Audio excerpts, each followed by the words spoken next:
¿El PP es consciente de que le queda una bala? Nos vamos a tener que levantar del sofá y poner cada uno lo mejor de nosotros mismos para arreglar el sistema y mantener la democracia en España. Si esta vez incumplimos lo que prometemos, el castigo que recibiremos será merecido. Tenemos que ir hacia un sistema de listas abiertas y de primarias puras.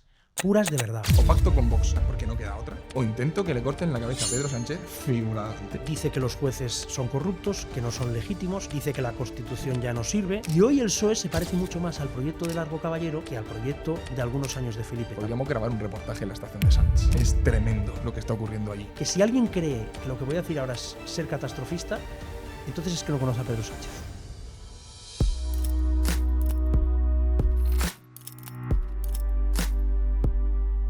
Alejandro Fernández, bienvenido a Quorum Podcast. Muchas gracias que hayas sacado este huequito. Un auténtico placer. Me apetecía venir y aunque sé que no deja de ser un reto porque es un formato al que los políticos normalmente no solemos prestarnos o se buscan cosas más acomodaticias, tenía ganas de venir y por eso estoy aquí. Pues te lo agradezco.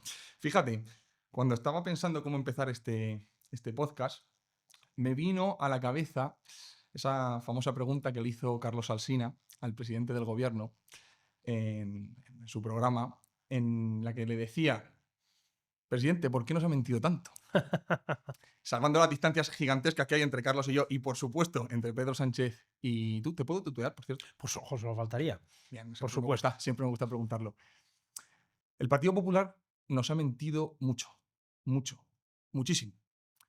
¿Por qué deberían creerle lo que va a decir en esta entrevista? Quiero separar a Alejandro Fernández del político, del presidente del PP catalán, pero ¿por qué deberían creerte?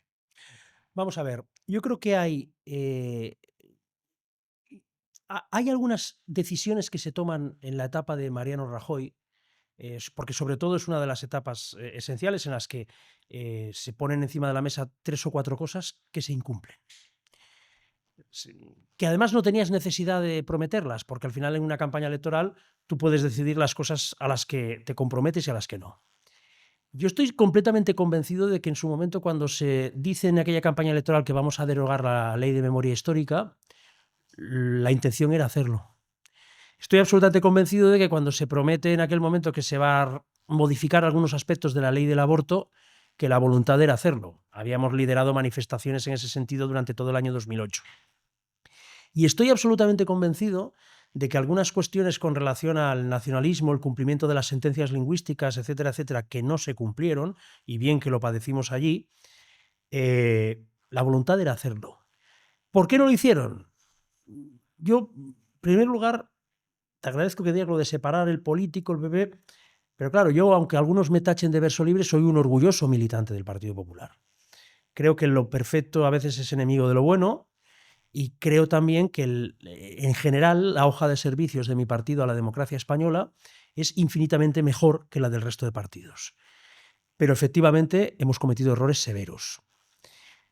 Tengo la sensación, porque yo aquellos años los viví, ya tenía responsabilidades importantes, que el nivel de la contestación social que tuvieron los recortes económicos en aquel año 2012, tras la herencia recibida de Zapatero, les desaconsejó el lanzar reformas más profundas que a lo mejor hubieran tenido consecuencias de estallido social. A mí me gustaría pensar que esa fue la razón, porque el asunto, si uno recuerda aquellos años, estaba muy calentito. Empezaban los de Podemos a calentar el ambiente, todos teníamos el recuerdo de lo que había pasado en el 11M, y yo me imagino que no fue una voluntad expresa de incumplir un programa político, sino a lo mejor un ejercicio que puede ser equivocado o no de prudencia. Es decir, oye, no me voy a meter en ese lío. Que era una expresión un poco también rajoyesca, ¿no? Esto es un lío. Esto es un lío. Esto es un lío, ¿no? Entonces yo creo que va por ahí. Y entonces tú formulas la pregunta de por qué hay que creer ahora. A mí, cuando en las redes sociales alguno me dice: oye, pero es que esto no lo hicisteis en el pasado. Hombre, si todo lo hubiéramos hecho en el pasado, viviríamos en una Arcadia feliz, en el mundo ideal, y ya no habría nada que hacer. Efectivamente, en el pasado hubo muchísimas cosas que no hicimos o que permitimos y que luego tuvieron consecuencias graves. En mi libro lo explico en relación a Cataluña, nunca mejor dicho, a calzón quitado. Pero precisamente por ello tenemos que ser capaces de entender que el castigo que recibimos por esos incumplimientos fue muy severo, y no fue por factores meteorológicos ni por la divina providencia, no. Nosotros estuvimos a punto de desaparecer en Cataluña porque mucha gente se sintió abandonada y decepcionada en la protección de la unidad de España y en la protección de los derechos de los constitucionalistas catalanes durante el proceso. Y sintieron, aunque luego se decepcionaron también, que Ciudadanos en aquel momento era una mejor garantía para la defensa de esos derechos. Si no aprendiéramos esa lección, seríamos idiotas. Y yo, por lo tanto, cuando a mí alguien me dice, oye, pero ¿por qué ahora tengo que creer en ti? Pues mira, primero porque me gustaría que creías que soy un hombre de palabra. Y en segundo lugar, también por una cuestión incluso egoísta, es que si no lo hacemos, nos borrarán del mapa. La sociedad catalana y española, en general, pero muy especialmente la catalana, porque es el lugar de España donde peor nos iban las cosas, nos ha dado una segunda oportunidad. Yo no creo que nos den una tercera si les decepcionamos esta vez. Por lo tanto, la responsabilidad es enorme. Si esta vez incumplimos lo que prometemos, el castigo que recibiremos será merecido. Desde luego. Bueno, por lo menos no me has respondido en qué mentí, ¿no? Pero bueno, vale. Ahora hablaremos de Cataluña. Vamos a poner un poco en situación, ¿vale? Para la gente, la audiencia que no te conozca. Eres politólogo, eres profesor de ciencias políticas, has escrito un libro, no sé si te consideras escritor todavía, pero has escrito un libro. Eres presidente del Partido Popular en Cataluña, para llegar aquí has sido concejal en Tarragona, eres tarraconense, por cierto, Sí. ¿verdad? Has sido diputado nacional en esa primera legislatura, ¿verdad? Con Mariano Rajoy. Toda una vida en política. Sí. ¿No estás cansado? No. No. Esta es una cosa que explico en el libro. Como la política ha decepcionado tanto a la gente y como los políticos somos el colectivo peor valorado de la sociedad, el siguiente son los periodistas, pero a larga distancia, es decir, con mucha diferencia somos los más vilipendiados. Bien merecido en parte, ¿eh? No lo pongo en duda, por eso lo digo. Claro, es que se ha robado mucho, ha pasado de todo. Eso provoca que cuando la gente se refiere a la trayectoria política, parece que sea el único oficio de este mundo en el que no puede haber una vocación genuina, igual que el que de niño quería ser astronauta o futbolista. Pues yo quería ser político de niño. Y por tanto no me avergüenzo. Sé que es un tipo de profesión distinta, y lo he podido probar en mis carnes, que la política, y estoy hablando en este caso de la política profesional, con cargo público, no es exactamente la política. Cuando yo pierda mi cargo público, que ocurrirá tarde o temprano por una razón o por otra, o bien porque los electores en alguna circunstancia no me voten, o bien porque cambien las cosas y yo mismo me vaya, yo siempre seré político. Porque para mí político también es el que opina y el que deja clarísimos sus criterios, su visión del mundo. Entonces, en ese sentido, soy un orgulloso político y lo voy a ser toda la vida, con cargo público o sin cargo público. Yo tenía un profesor en la universidad que nos decía que política era todo, desde que te levantabas hasta que te acuestas. Yo considero que también hago política. Es que tú haces política. En cargo Y tienes vocación política. Yo creo que es al final responsabilidad. Claro. Me siento responsable un poco en parte de lo que pasa. Pero... Y apasiona también. A ti te apasiona, eso se nota. Otra cosa son los cargos públicos, una decisión que tú tomes o no. ¿Sabes qué pasa? Que la profesionalización de la política en este país, pues bueno, con respeto, ¿no? Pero vemos dinosaurios en el Congreso de los Diputados que llevan 40, 50 años cambiando de un lado a otro, que hay cosas que no me puedo explicar, ¿no? Cómo puedes estar en un puesto de poder y luego cambiar a otro radicalmente diferente, ¿no? La colocación y luego acabar en consejos. Quiero decir, ya me entienden, ¿no? Y entonces, la vocación política la puedo entender, pero me cuesta entender, por ejemplo, el hecho de permanecer en un partido político que puedes estar más o menos en desacuerdo, porque entiendo que si tú eres político, tienes ciertas ideas que pueden encajar o no. Entonces, se mezcla esa profesionalización de la política debido al sistema que tenemos y luego una cosa que para mí, quizá para ti no, pero es terrorífica en parte, que es ese sentimiento de permanencia al partido y fidelidad al partido, que es peligrosa, porque al final contra el partido nunca... Y es lo primero, el partido y después el resto. No puedo estar más de acuerdo contigo y hago referencia en ello al libro, por eso propongo que tenemos que ir hacia un sistema de listas abiertas y de primarias puras de verdad. Uno, para atraer el talento de fuera y que vean razones y motivos para entrar en los partidos y en la política. Porque ahora mismo se ve efectivamente como una especie de familias endogámicas obsesionadas consigo mismos. Y lo segundo también, para que la meritocracia sea genuina. Yo muchas veces cuento que si le viene alguien en unas primeras del partido y me gana, enhorabuena. Pero a mí eso de que todo se funciona a dedazos, pues no me parece democrático. Y luego, ¿por qué defiendo este sistema que entiendo que en Estados Unidos, que para mí, yo soy un fan de la democracia americana, aunque sea también imperfecta?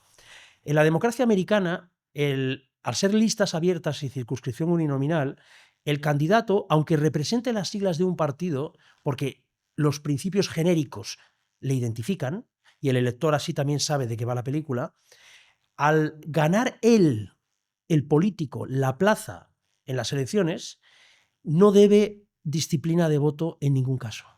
Y te encuentras en cada votación en Estados Unidos que el presidente de Estados Unidos, a lo mejor cuando tiene que ratificar en el Congreso cualquier política, a veces tiene que convencer a unos y otros, y tiene problemas graves. No, y además que ese formato permite a la ciudadanía fiscalizar mucho más. Y sobre todo, exacto, y además le pides rendimiento social, no partidista. Correcto. Porque ahora, con el sistema actual, la manera de seguir, repetir en las listas no es hacer bien tu trabajo de cara a la ciudadanía, es conseguir el favor de quien coloca a dedo en el partido.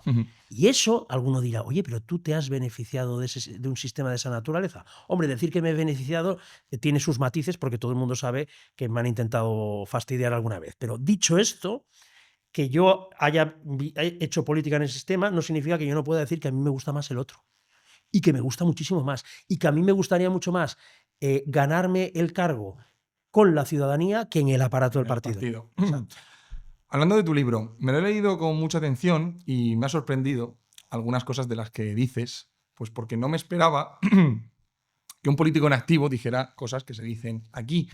Te hago dos preguntas. ¿Te sientes libre dentro de tu propio partido? Y en segundo lugar, para aprovechar esta pregunta, me da la sensación de que el libro va más dirigido a la cúpula en Génova que a la ciudadanía. Hay cosas que dices concretas de avisos, más bien. De hecho, el final del prólogo de Cayetana, señalando directamente a Feijóo, es lo más claro de todo. ¿Te sientes libre y hacia dónde iba este libro? Bien, la segunda parte yo puedo entender que lo más polémico sea eso, precisamente porque también lo explica Cayetana en el prólogo. Lo más sorprendente de este libro es que efectivamente lo haga un político todavía en activo y que no tiene ninguna intención de dejar de estar en activo, dicho de sea de paso. Aviso a Génova. No, lo digo porque, bueno, ya veremos, esto el destino lo dirá, pero es verdad que normalmente los políticos cuando escribimos libros tienen dos formatos. Uno es una especie de masaje onanístico.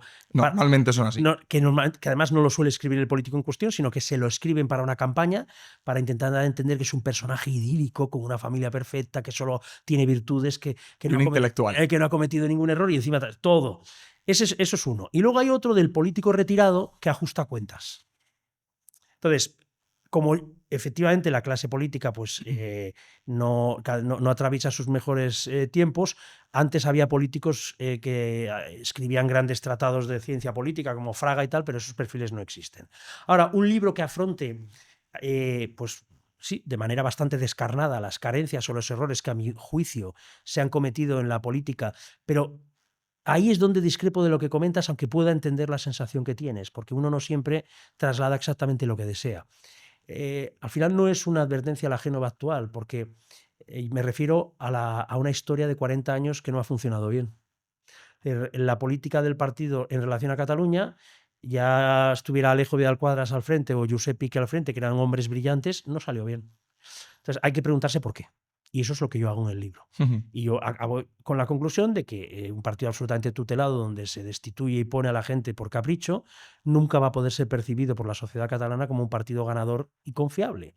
Entonces, algunos dicen, bueno, así también estás lanzando una advertencia interna, tal. No es mi intención, porque la advertencia que sí que lanzo, y no es para el partido, es para la ciudadanía, es que estamos ante el intento de un cambio de régimen en España hacia una confederación plurinacional que tiene como objetivo último que no se produzca la alternancia en España.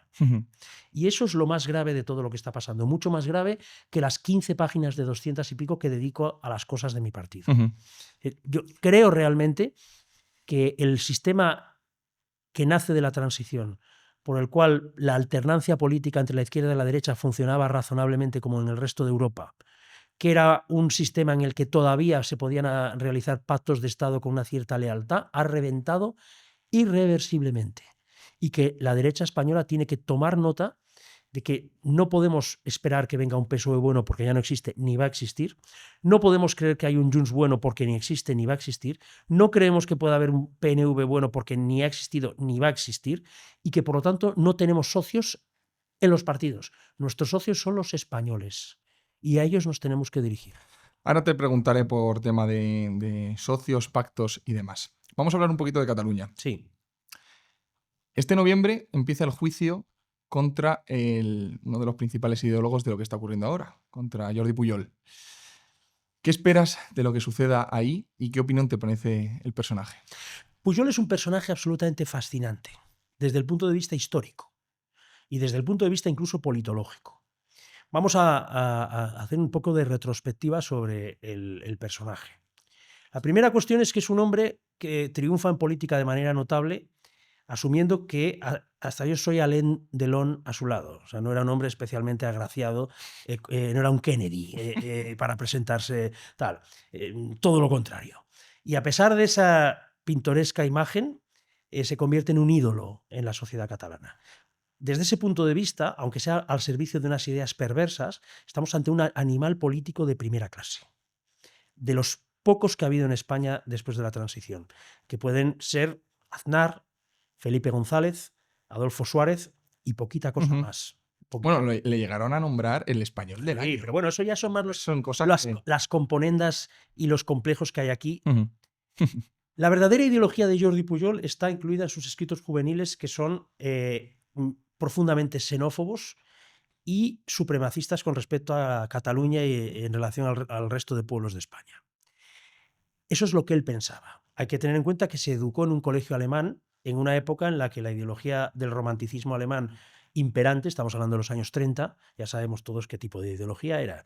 Eso a él, el espíritu de la nación, el Herder, Fichte, ese tipo de ideología que identifica a la nación con la lengua, a él le hace mella. Tercero, estamos ante un visionario que con 12 años dice que sube al Tagamanent, una montaña en Cataluña, y que después de la guerra civil ve Cataluña destruida y que siente que Dios le ha llamado para la reconstrucción de Cataluña.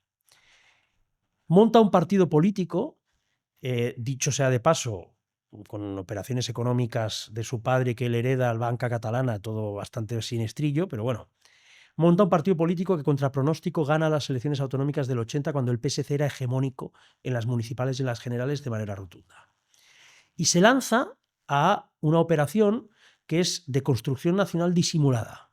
Es el plan, la Agenda 2000, que es de construcción nacional, control absoluto de la cultura, los medios de comunicación públicos, mientras él a la vez cultivaba en el resto de España la imagen de nacionalista moderado con vocación de modernización de España. Y le creen. Bueno, por lo tanto, tenemos un tipo muy contradictorio. Lo primero, todo indica que bastante ladronzuelo y amante del dinero ajeno. Lo segundo, de un profundo fanatismo ideológico que conecta el catalanismo con un catolicismo fervoroso y un sentimiento de pueblo elegido. Pero luego un hombre con unas habilidades políticas desde luego, absolutamente espectaculares. ¿Qué es lo que puede ocurrir? Yo no lo sé, pero tengo la sensación de que con la edad que tiene y todo lo demás, claro, es que hablar de esto, vete a saber qué va a pasar ahí. Vete a saber qué va a pasar ahí, porque claro, es que el hombre tiene la edad que tiene, ¿no? Y por lo tanto no sé hasta dónde va a poder llegar este asunto. Bueno, sus hijos sí han pasado por la cárcel por estos asuntos, no demasiado tiempo, pero han pasado por la cárcel, es decir, que la justicia ha funcionado.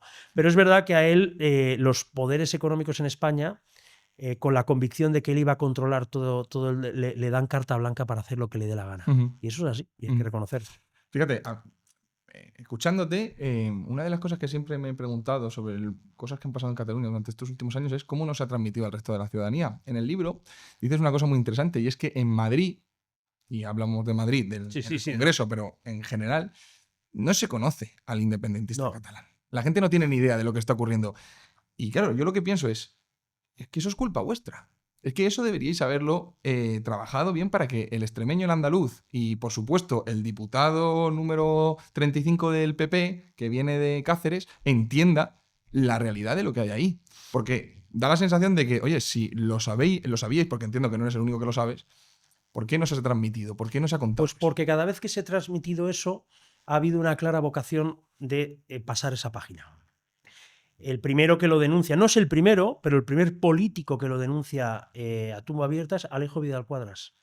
Y le cuesta la cabeza. ¿Por qué? Porque las élites económicas en Madrid siempre han creído, por una visión distorsionada de la realidad, que podían llegar a acuerdos estables con las élites económicas de Barcelona porque les iba a unir el dinero. Y no se daban cuenta de lo que movía a esas élites era la identidad.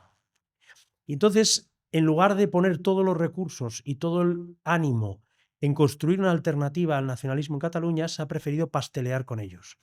Y a los que hemos denunciado reiteradamente eso, no solamente se nos ha marginado en Cataluña, que puede ser lógico porque mandan los nacionalistas, sino que aquí prácticamente se nos ha tratado pues, como unos tipos un poco iluminados, que dicen cosas que exageran, porque luego, como yo me voy a comer con Durán Lleida y con Miquel Roca y son majísimos. ¿Qué están diciendo estos tíos? Y así ha funcionado todo, ¿no? Y efectivamente son majísimos, ¿eh? O sea, Sí, estarían aquí con nosotros y comerían unos tipos sí, no descarto que lo sé. amiguetes, ¿eh? Sí. Algunos de ellos son amiguetes. Pero que sean amiguetes no significa que no tengan una idea en la cabeza.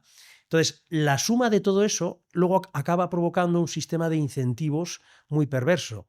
Si en Cataluña el sistema de incentivos es que si eres separatista vas a tener todas las ayudas, el prestigio social y el apoyo de todo el mundo, y si eres constitucionalista vas a ser marginado, no vas a tener un duro y se te va a tratar mal, y encima en Madrid se va a tratar mejor a los separatistas que a ti, los propios aparatos de los partidos acaban convirtiéndose en unas agencias de colocación que no tienen incentivos para enfrentarse al nacionalismo, sino más bien para colaborar con él si quieren hacer carrera política.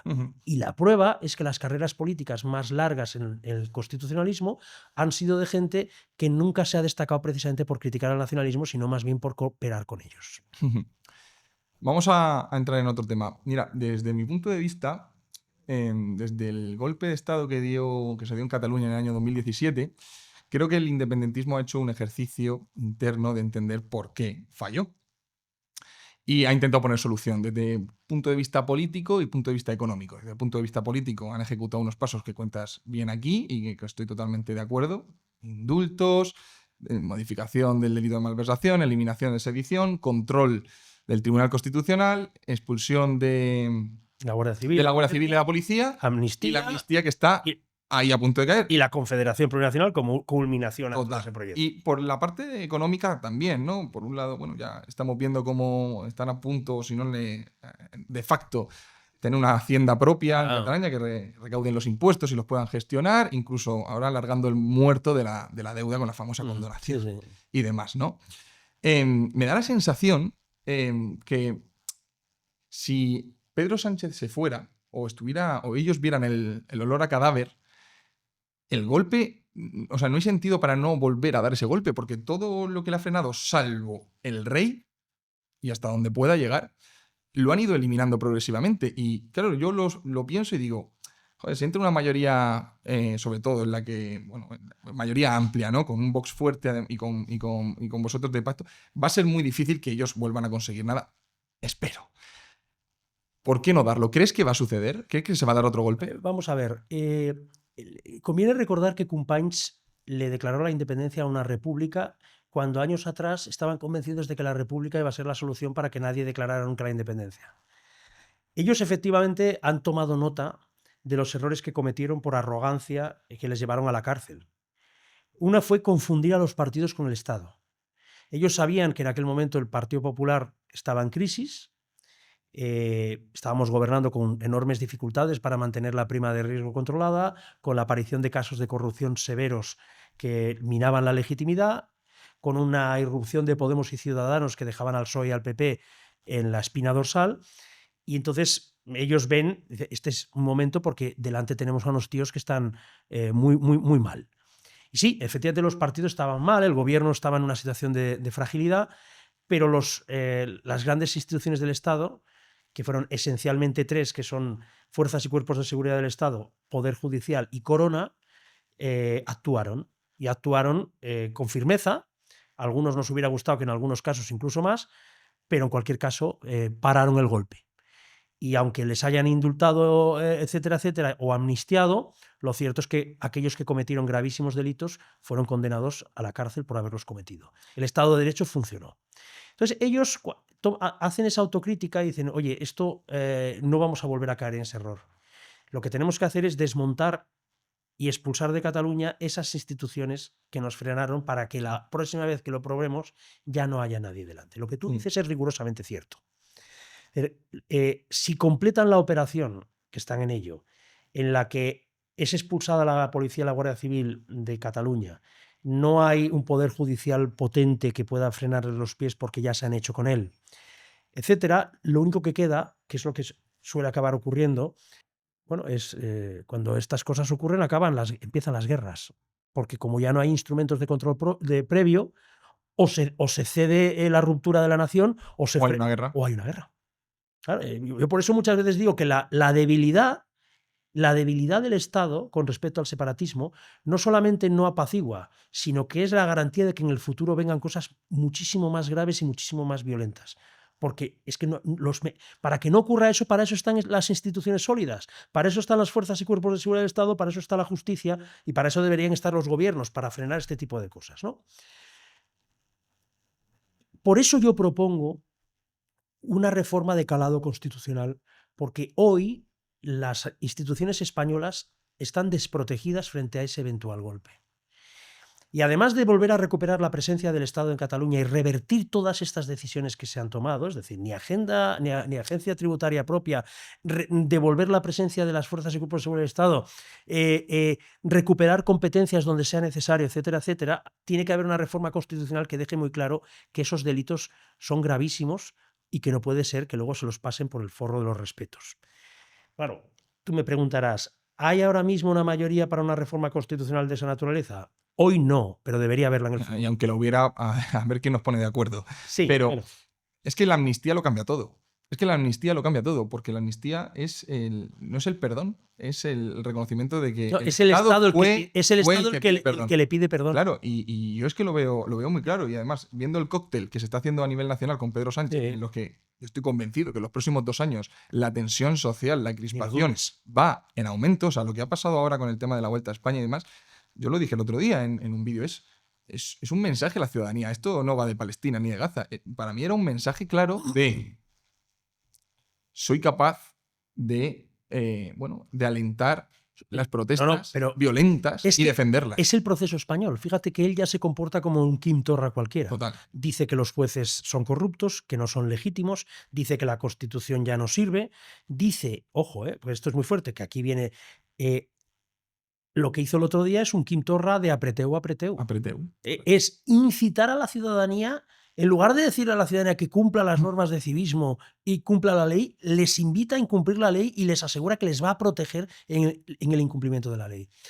Esto ya es un claro desafío que, repito, si se lee con muchísima atención y se escucha el discurso que él le lanza a sus diputados en la reunión del grupo parlamentario, él básicamente no les traslada un proyecto para España. Les dice, como tú muy bien has advertido, nuestro programa de aquí al 27 es cambiar las reglas del juego de tal manera que aquí no haya alternancia política. Total. Es el gobierno yo o gobierna el caos. Exactamente. En ese punto. Exactamente.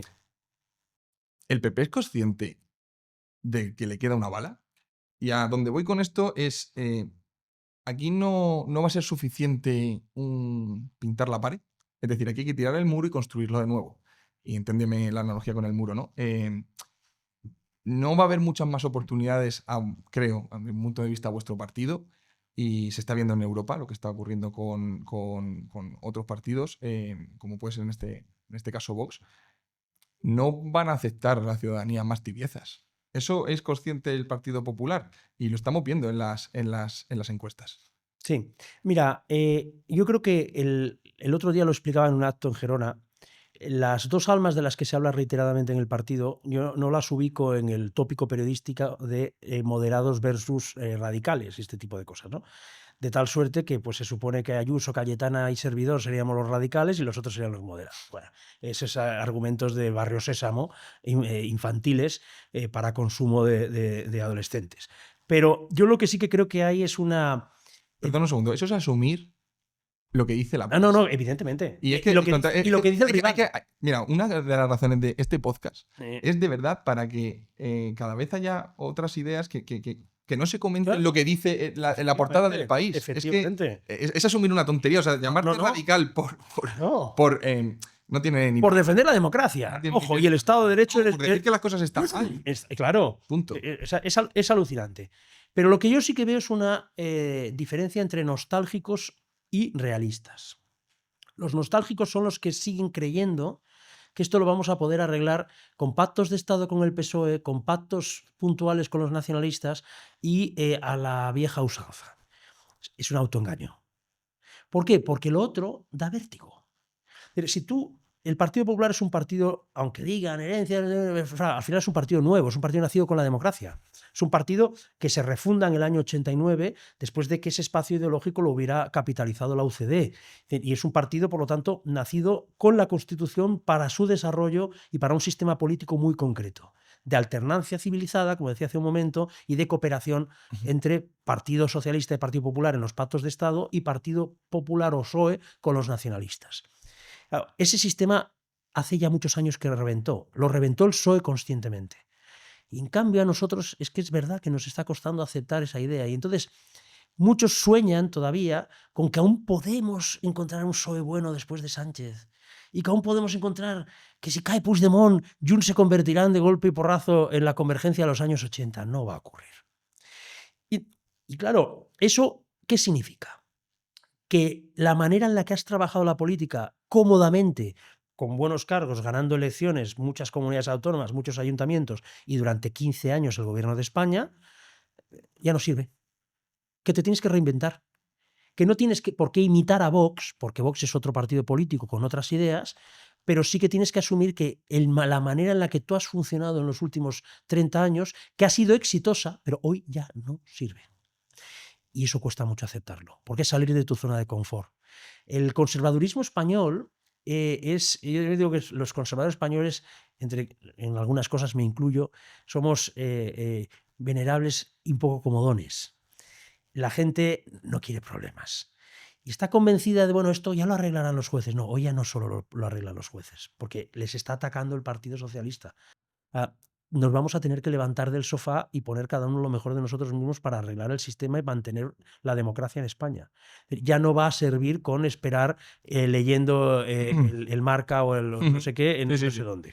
Me gusta escuchar de alguien del Partido Popular ese eslogan, ¿no? De no hay PSOE bueno. Es una cosa que llevo machacando yo constantemente.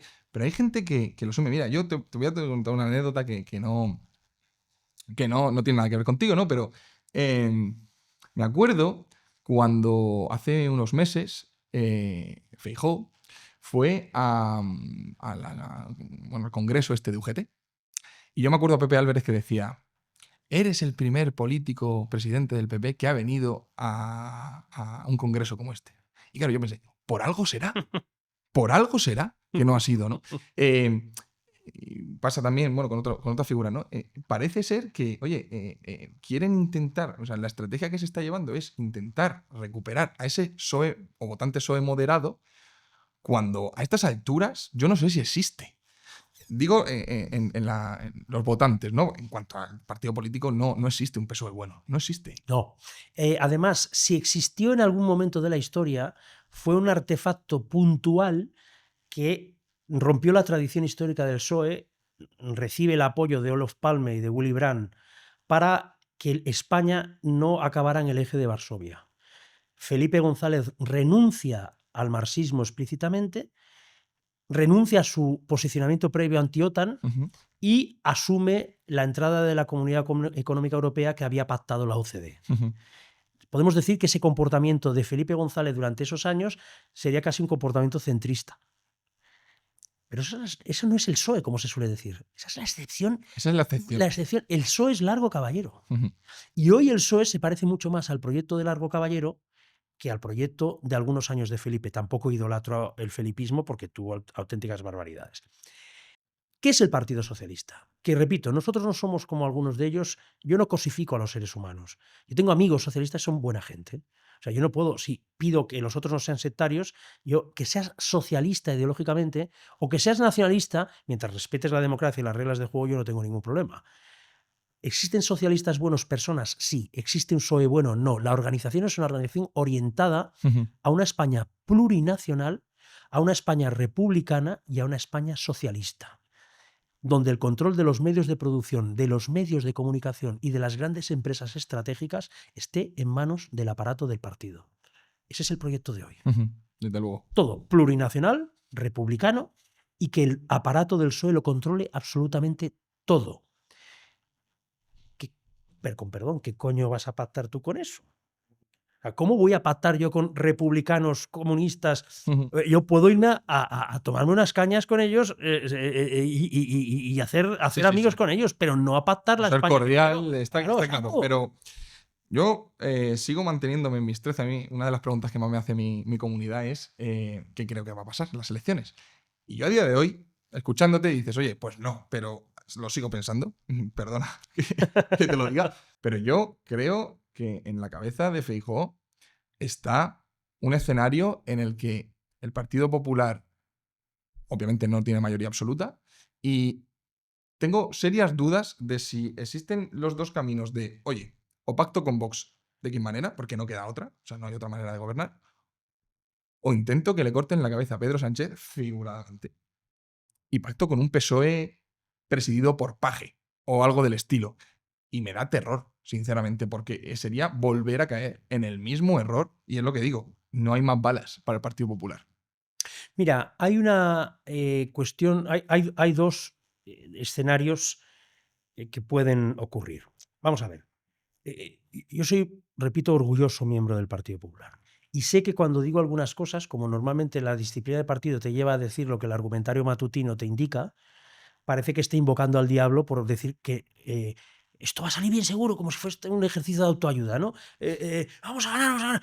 Esto no es un mitin, los mitins sí, vamos a ganar, vamos a arrasar, pero cuidado, ¿cómo lo hacemos? Porque el escenario es que nosotros, está muy claro que hoy tenemos bastante más apoyo social que el Partido Socialista, pero eso para el Partido Socialista no es un obstáculo. El Partido Socialista de Sánchez rompe, estos días lo estoy explicando mucho, Felipe acató que perdió las elecciones y jamás ensayó un gobierno Frankenstein. Aceptó en aquel momento la alternancia política. Lo que no aceptaron luego también fue la mayoría absoluta del 2000. Ahí se asustaron y empezaron ya a desprestigiar la Constitución y el sistema, porque ese sistema, dicen, uy, nosotros podemos aceptar una alternancia corta, pero esto de que el PP saque mayorías absolutas, esto no lo aceptamos, ¿no? Entonces, ¿qué está pensando ahora mismo Pedro Sánchez? Pedro Sánchez puede hacer dos cosas que si alguien cree que lo que voy a decir ahora es ser catastrofista, entonces es que no conoce a Pedro Sánchez. Porque esto es tan normal. Yo no te estoy diciendo, o sea, alguien me podría decir catastrofista si yo dijera que quiere montar una guerra o alguna cosa así, ¿no? No, yo voy a decir las cosas que creo que va a intentar y que además está trabajando en ello. La primera tiene mucho que ver con algo que pasó en el año 34 cuando no se aceptó por parte de la izquierda la victoria electoral de la derecha. Y lo que pasó el otro día, muy en conexión con lo que hacía el nacionalismo en Cataluña, es que si la democracia no me sale como yo quiero, es que es ilegítima. Al final es las protestas por Gaza justifican que yo incumpla la ley y que me cargue el ordenamiento jurídico. Por lo tanto, como ellos dirían, la alerta facha, es decir, un gobierno PP-Vox, aunque gane y sume, no es legítimo. Y eso significa que yo me lance a las calles, se líe la marimorena, intervenga la Unión Europea, no sé qué, y al final acaben pues como lo que se intentó hacer en Cataluña, porque fue exactamente eso. Ellos nunca necesitaron, nunca les importó poder hacer las cosas legalmente, las hicieron a las bravas. El siguiente escenario que él puede manejar, que yo sobre esto escribí un artículo en ABC, es, y además lo escribí porque se refirió a ello Iván Redondo, es en ese avance hacia una confederación plurinacional hacer una transitoriedad con un referéndum sobre la forma de Estado. y durante ese tiempo transitorio no estar obligado a convocar elecciones. Correcto. Si alguien cree que Sánchez, otra cosa es que pueda hacerlo, pero que si él ve que ese es el camino, si le faltan, por supuesto que estaría dispuestísimo a hacerlo. Entonces, en una situación de esa naturaleza, ya no es suficiente que le propongas a los españoles pequeñas y progresivas reformas de centro reformista, valga la redundancia. Son para tiempos de bonanza. Así crecen las sociedades, efectivamente. Una de las cosas que tiene el pensamiento conservador y liberal clásico es que no es utópico y, por lo tanto, no somete a las sociedades a tensiones salvajes en busca de un modelo ideal que nunca llega. No, sí. Sino que son pequeños avances progresivos que, respetando el legado anterior, cogiendo un poco de cada uno, hacen que la sociedad vaya equilibradamente progresando. Eso es el Partido Popular en su esencia, que también hace que muchas veces nos quedemos cortos y la gente se queje, pero bueno, las cosas mejoran. Hoy eso no sirve. Hoy necesitamos reformas de mucho calado. Es que voy a ponerte un ejemplo. ¿Qué hay que hacer con el Tribunal Constitucional? ¿Qué hay que hacer? Yo no creo que el Tribunal Constitucional sea el principal problema. El problema es el sistema de elección. Si el sistema de elección es un pacto político y los que pactan una parte de ese pacto no respetan las reglas del juego, las consecuencias son con de Pumpido. El Tribunal Constitucional, que venía de una mayoría elegida en teoría progresista, hizo una sentencia, puedes compartir algunas cosas más o menos, pero hizo una sentencia seria y sólida sobre el Estatuto de Cataluña. ¿Por qué? Porque mandara quien mandara, todavía el Tribunal Constitucional era un instrumento al servicio del orden constitucional. Hoy no lo es. ¿Por qué? Claro, cuando a nosotros nos dicen con razón que pactamos nosotros ese Tribunal Constitucional claro, nosotros, yo me imagino que quien llegó a ese pacto nunca se imaginaba que Pumpido iba a hacer lo que está haciendo. Pero hoy ya lo sabemos. Por lo tanto, el que los aparatos de los partidos saquen sus pezuñas de la justicia es hoy una necesidad existencial. Por lo tanto, yo creo que España, teniendo una constitución, necesita un árbitro para dirimir algunos asuntos, pero lo fundamental es que el sistema de elección cambie. Y una segunda cosa, que también la apunto en mi libro. Una de las razones por la que el Tribunal Constitucional se convierte excesivamente en árbitro de la política española es porque la Constitución es demasiado ambigua en temas cruciales. Y eso provoca que, claro, se hacen cosas ilegales, tú presentas el recurso y a ver luego cuándo sale la sentencia.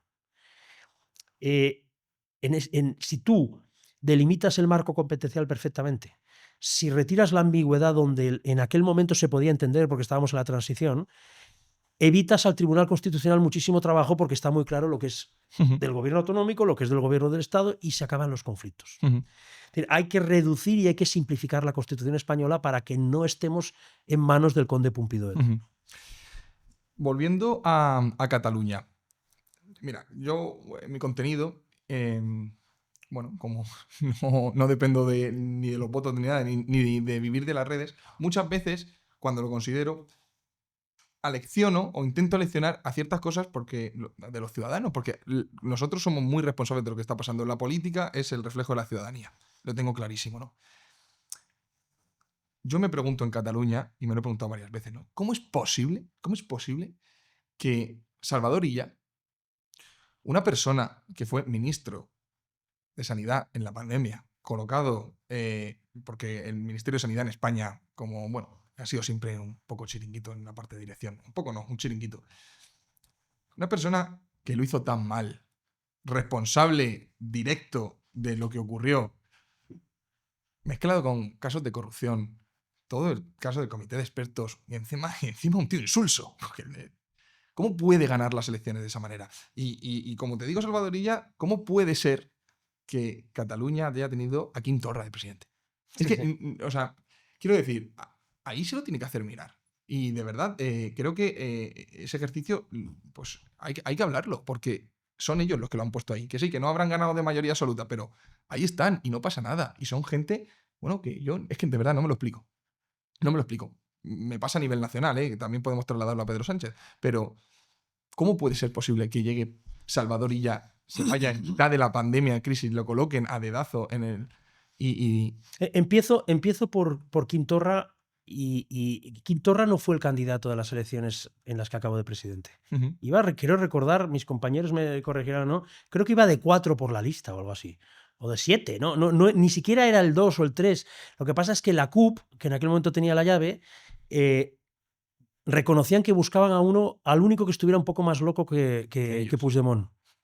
Y buscaron concienzudamente y encontraron a este tío. Encontraron a ese hombre. Lo encontraron. Ujú. Es decir, que este hombre no se presentó ante la sociedad catalana para ganar las Pero lo permitió, ¿eh?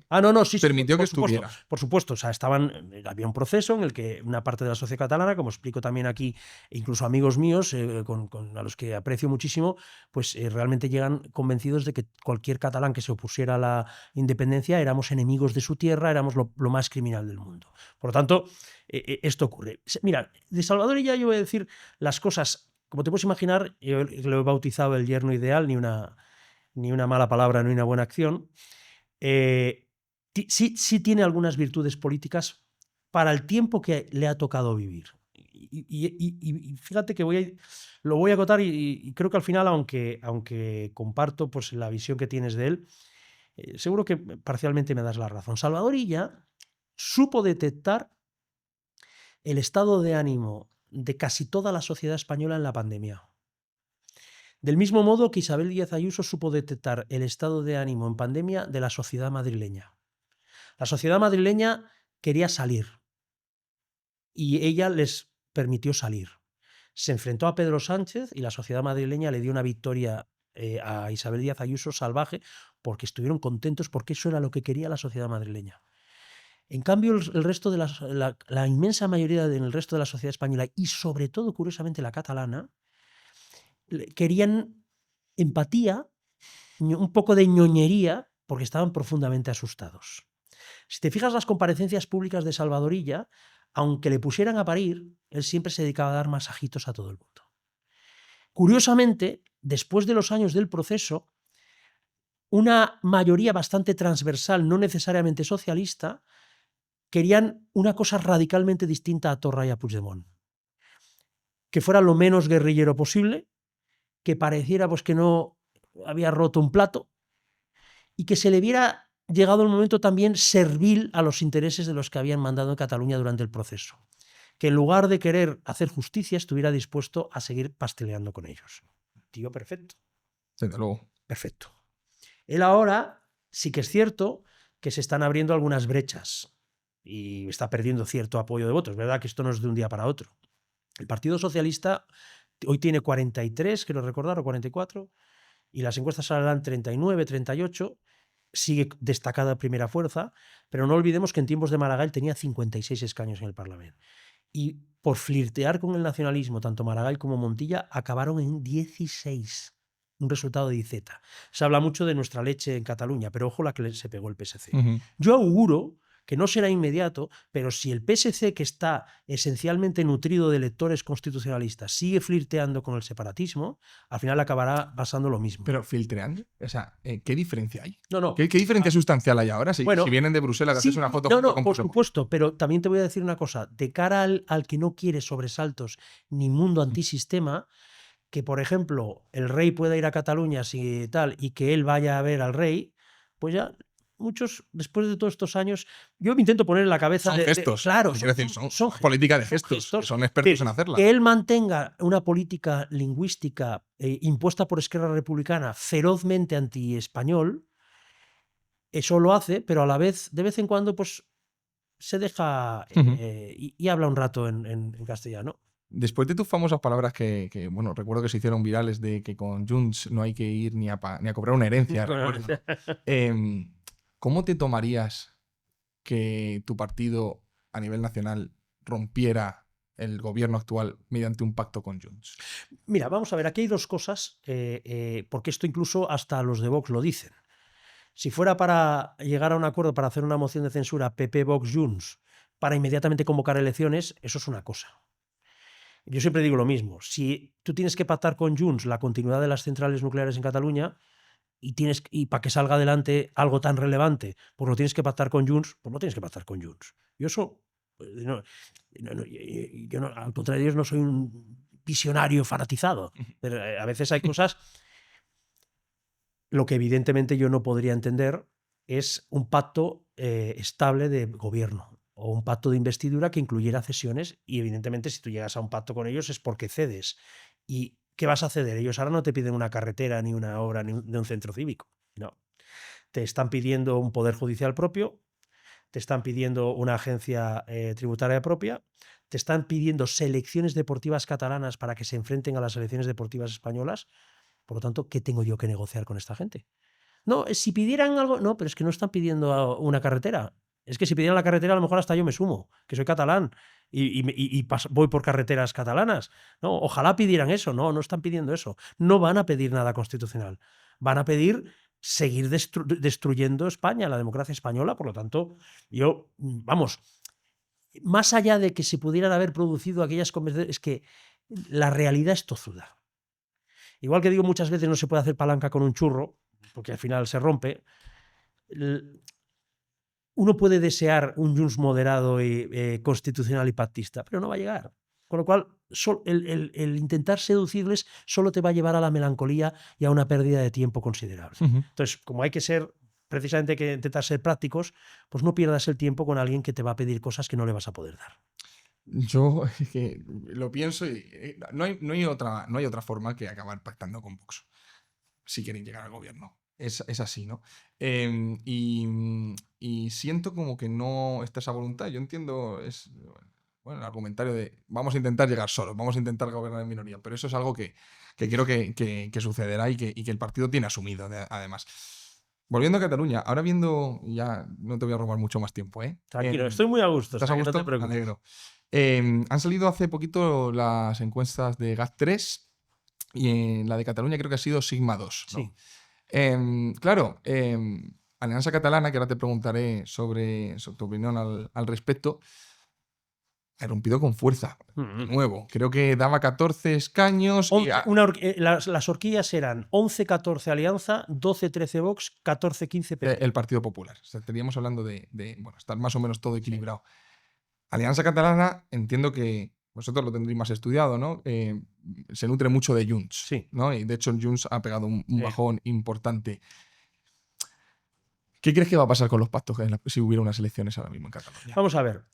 Aquí hay dos cosas. La primera, en las nuevas encuestas que están apareciendo, PSC, Esquerra y los comunes no suman. Y por otro lado, los indepes, si quisieran sumar, tendrían que pactar con una alianza catalana con la que han dicho que no van a pactar. Que no se hablan, correcto. Y evidentemente PSC, Vox, PP, el PSC no lo va a querer nunca. Con lo cual, iríamos, si se celebraran elecciones mañana, iríamos a un escenario seguro de repetición electoral, estoy convencido. Porque no hay la construcción de mayorías sólidas viables. Creo que si el Partido Socialista en su momento hubiera intentado explorar un gran acuerdo, como en algunas ocasiones se dieron las posibilidades entre Ciudadanos, PP y PSC, esa operación política, superando el eje izquierda-derecha y centrándose en la defensa del orden constitucional, hubiera podido dar lugar a un gobierno, pero el Partido Socialista decide romper esa posibilidad. El Partido Socialista, lo único que sí que le puedo decir es que los días del golpe de Estado en el Parlamento hicieron frente a aquello y apoyaron el 155, y eso hay que reconocerlo.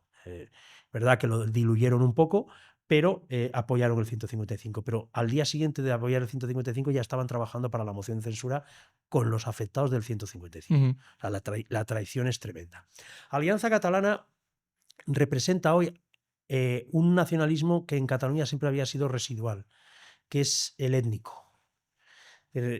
Sílvia Orriols, que como es una mujer hábil comunicativamente, me consta que incluso en gente que no le ha oído dar su opinión sobre otra cosa que no sea la inmigración, está causando una cierta fascinación. Perdona que me haya salido esa risa porque, claro, he intentado pensar en ella y como no la he entendido nunca, nunca le he escuchado hablar en castellano, es tremendo. Hay gente con bastante torpeza que algunos discursos de ella, que los catiza ella con firmeza y tal, los subtitulan. Y entonces yo he visto vídeos de ella que se han viralizado en sitios de España, ¿no? Y se olvidan de que esta mujer no quiere echar solo a los magrebís. Yo siempre digo, quiere echar a los magrebís y a los de Burgos, a todos. O sea, ella cree en la raza catalana. Y es una ideología que siempre ha sido... El nacionalismo catalán siempre se ha orientado en relación a dos cosas. La lengua como elemento cohesionador identitario y la economía, uno, para generar un agravio inventado y 2, para lograr un mercado proteccionista en el resto de España. Esa es la historia del catalanismo político. Pero al contrario de Sabino Arana, nunca se metió en historias de razas ni de...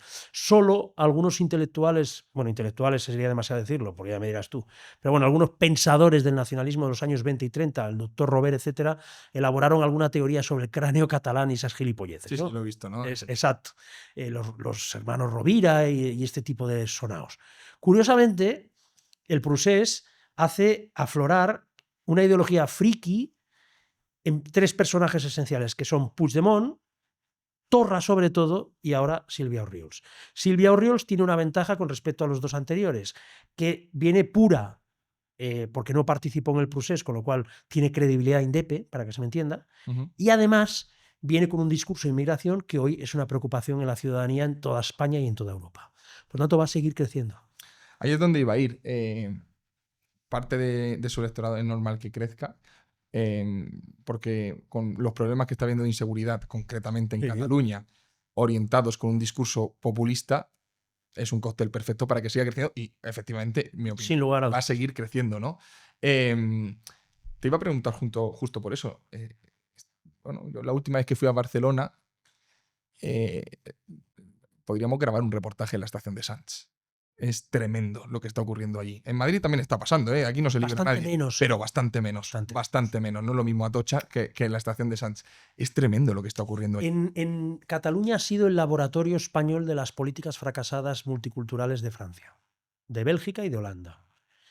Y por lo tanto, efectivamente, claro, por eso en Cataluña hay 2 opciones de discurso duro contra la inmigración de índole populista, ¿no? Una pro-española, Vox, y otra pro-indepe, que sería Alianza Catalana. Claro, yo lo entiendo. Yo tengo otra manera de ver el mundo, es decir, yo muchas veces lo digo, y no es equidistancia. Es que ni papeles para todos ni todos expulsados. Es que así no funciona una sociedad libre. Si creemos en la democracia y no tal, o sea, la inmigración tiene que ser legal, ordenada y tiene que venir a trabajar.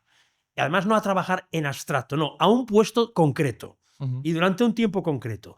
Y tasar perfectamente qué tiempo puede permitirte acceder a determinados servicios públicos, todo eso. O sea, es un problema tan serio que hay que hacerlo bien, ¿no?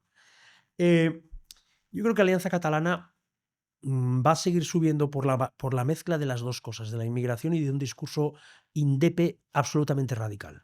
Hay que tener en cuenta que esta gente tiene una visión de Cataluña donde lo idílico sería volver, que ni siquiera existió allí. Ellos, fíjate hasta dónde llega la psicodelia de su locura, que imaginan una Cataluña idílica de los años 20 del siglo XX, donde ubican antes de la llegada de los murcianos, fíjate tú, es decir, o sea, Cataluña era buena antes de que llegaran los murcianos, entonces llegan los murcianos y la ensucian, ¿no? Y dices, pero tío, pero qué ser humano mínimamente decente puede apoyar semejante excremento ideológico, ¿no? Pues esta es la visión de Silvia Orriols. Para Silvia Orriols yo no soy catalán. Hable o no hable en catalán con ella. Soy un Fernández Álvarez, hijo de asturianos y en consecuencia, fuera. Pero es que uno que se apellide Pujol, Roca, Junyent, de no sé qué, no sé cuántos, si no considera que Cataluña es una nación distinta de España, tampoco es catalán. Fuera. Todos fuera. Se les quedaría una Cataluña de 200.000 habitantes. Es acojonante. Sí, es acojonante, pero es verdad, tú lo escuchas. Claro. Yo lo he escuchado sobre todo con el tema de los murcianos. Yo soy cartagenero. Se te nota en la... Sí, un poquito. Pero tienes acento de abajo. Sí, es tremendo el racismo que hay en Cataluña y como buena parte de la burguesía catalana lo ha comprado durante muchos años. Lo ha comprado. Es tremendo. Por ir terminando, hay una cosa que siempre voy a querer mencionar aquí en este podcast, porque creo que es el tema, la bomba de relojería económica más grande que tiene España y no solo a mí, sino a la mayoría de jóvenes los tiene preocupados, que son las pensiones. Tenemos un problema, entiendo que estás de acuerdo. Tenemos un problema y la historia es ver cómo se va a solucionar. Y lo primero de todo es abordar el problema desde una perspectiva lógica. Fíjate, yo que estoy muy puesto, más que la mayoría, ¿no?, en tema político, todavía no sé el Partido Popular qué tiene pensado hacer. O incluso si tuviera, vamos a pedir un deseo y decir, pudiera hacer lo que quisiera, tengo una mayoría absoluta para modificar incluso la Constitución. ¿Qué vamos a hacer con esto? De verdad, es una preocupación que cada vez, y ya me estoy encargando yo y otros tantos, de hacerla ver a la ciudadanía. Es una Sí, bomba. pues yo te voy a ser, como siempre, totalmente sincero. No hay ningún partido político hoy en España que esté dispuesto a afrontar este tema con un cambio sustancial. Nosotros, y lo digo así, y yo si me presentaran a las elecciones mañana, reconozco que en este tema me remitiría al Pacto de Toledo todavía. Eso por un lado. Por otro lado está el debate. Y asumir que esto no puede seguir así eternamente. Por varias razones. Y si te fijas, los únicos políticos que abordan esta cuestión son políticos retirados. Nadie que se presenta a unas elecciones se puede presentar a unas elecciones. Si no ha habido un ejercicio colectivo de entender y pedagógico que lo que está en juego, nadie ahora mismo podría presentarse a unas elecciones porque se mete una leche. Porque se mete una leche tremenda. Claro. Yo cuando escuché a Albert Rivera decir lo que decía... Porque ya no está. Y ya no está. Entonces, de hecho, Ciudadanos, como ya ahora... Es que no me parece honesto, Alejandro. No me parece honesto el hecho de pensar que esto sí que hay que abordarlo, pero no se diga. No, es que, vamos a ver, yo te cuento por qué. Porque tiene muchos matices esto. El hecho de que las rentas en España se estén... parte del colectivo con mayor renta per cápita con muchísima diferencia son los pensionistas. Eso, para empezar, no puede funcionar así en una sociedad avanzada. Pues una sociedad entonces que no está funcionando en su economía productiva, pero está ocurriendo en España. Lo que pasa es que se ha instaurado una especie de pacto social por el cual esas rentas que tienen los pensionistas sufragan gastos familiares de sus hijos y de sus nietos a unos niveles extraordinarios. Y ese pacto social familiar, no de Estado, es el que provoca que todavía no se haya producido una revuelta social. Los abuelos no ganan más dinero, pero se están dedicando a la conciliación laboral y familiar con ese dinero y con su propio tiempo. Ejercen de abuelos y ejercen de padres, mientras sus hijos o sus nietos trabajan los dos, no tienen tiempo para dedicar a los hijos y cobran una mierda de sueldo, pero es que si no trabajan los dos no son capaces ni de sobrevivir. Entonces, como España es un país de ir tirando, vamos tirando, nadie ha puesto ese cascabel al gato. Entonces, voy a poner un ejemplo. Cuando Felipe González le dice a los españoles de OTAN no a OTAN sí, hay quien dice que en ese referéndum pasaron cositas, vete a saber también si es verdad o no. Pero en cualquier caso, ahí hubo un ejercicio de Felipe González de enorme brillantez política, porque fue capaz de convencer a amplias capas de izquierda de la población de que eso que hacía era correcto.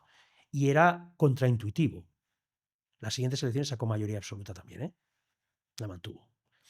Es decir, que quien lance ese debate sobre las pensiones en España va a tener que, primero, disponer de un liderazgo enorme y va a tener que hacerlo no antes de las elecciones, sino inmediatamente después, con el tiempo suficiente para que los españoles hayan entendido el por qué ha hecho eso. Porque si no, es que si tú vas a una campaña electoral con esa idea, te animo a hacerlo si algún día te dedicas a la política, bueno, no te va a votar ni el dato. Soy muy consciente de ese asunto. Al final, yo sé que los políticos, los partidos políticos, al final también nos veis como, oye, segmentos de población por votos, y al final el colectivo más grande es el pensionista. Pero es estirar el chicle, estirar el chicle, estirar el chicle, estirar el chicle, hasta que a ver si la revolución va a venir por abajo. Claro. A ver si la revolución va a venir por abajo de la gente joven, porque sí, está bien, pero por mucho que o sea, el cambio que se tiene que dar en España va a ser de más de una generación. Y cuanto antes se aborde, pues es importante. Yo entiendo la posición de no puedo presentarme con, oye, voy a reformar el sistema de arriba abajo, porque no. va a ser imposible. Pero no negar el asunto, en primer lugar. No. Y segundo... Eso creo que está bien que se empiece a hacer ese discurso.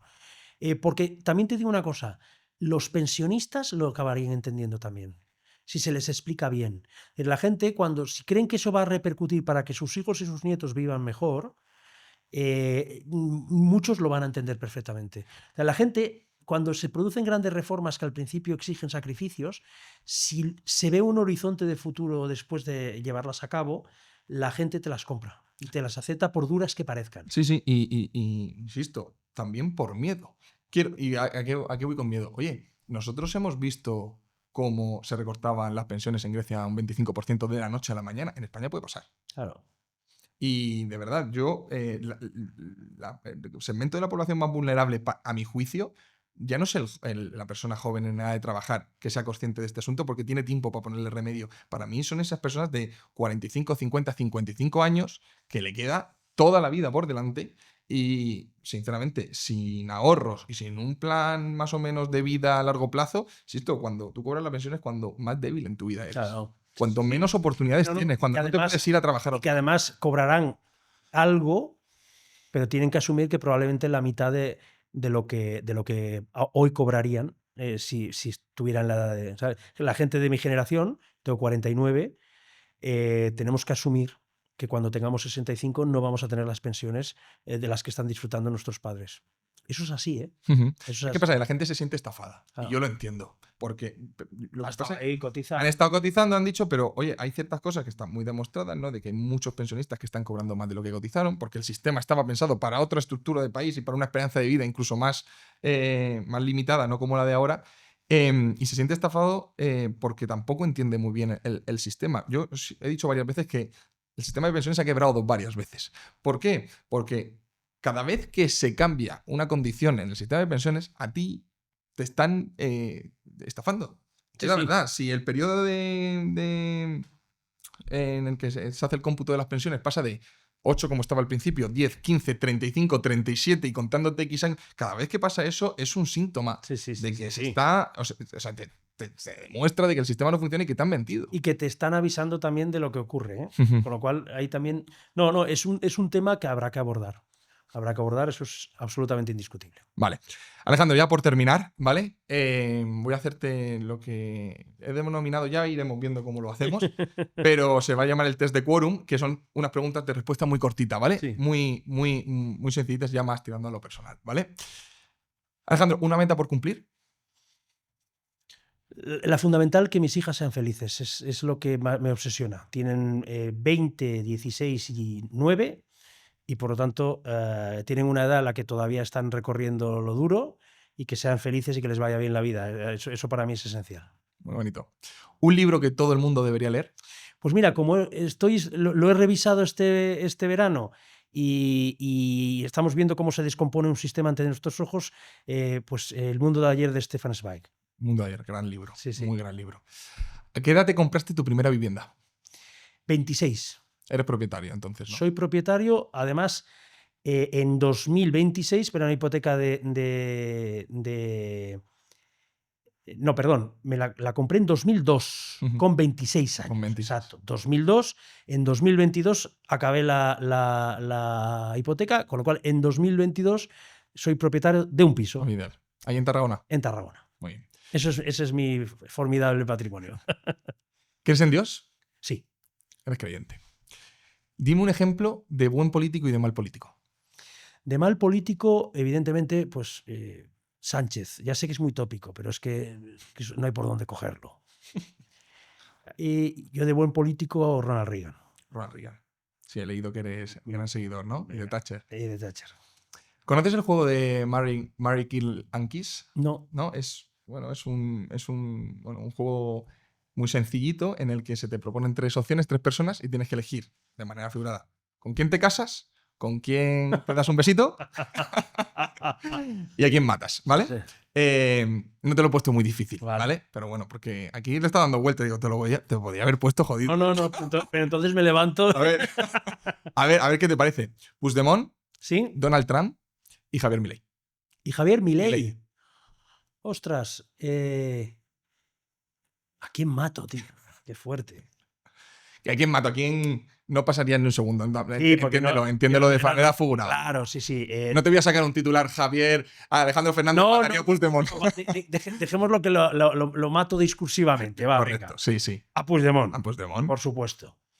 El besito se lo daría a Milei, porque creo que es un cachondo y que no se lo tomaría mal. Igual Trump no se lo toma tan bien. Sí, pero entiéndeme el concepto. Y perdona que te frene con esto, que sé que es una putada para ti, pero es el hecho de, oye, por ejemplo, al llegar a un pacto, por ese tipo de cosas, ¿no? Decir, oye, ¿con quién me sentaría de manera temporal y con quién sí que podría establecer una relación a largo plazo, por así decirlo, entendiéndolo así? Pero bueno, que a lo mejor puede seguir siendo así, ¿eh? Sí, puede ser, sí.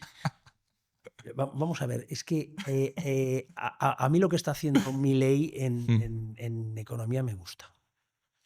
Y que además creo que en Argentina era muy necesario. Fundamental.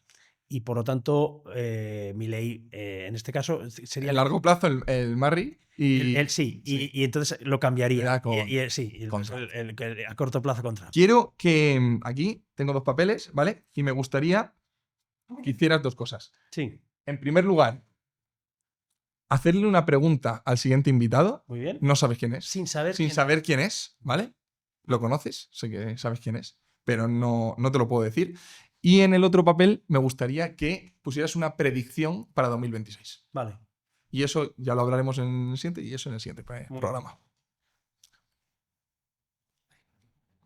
Perfecto. Esta creo que no te hará ninguna gracia a ti. Alejandro Fernández, muchísimas gracias por haber venido por un podcast. Un auténtico placer, de verdad.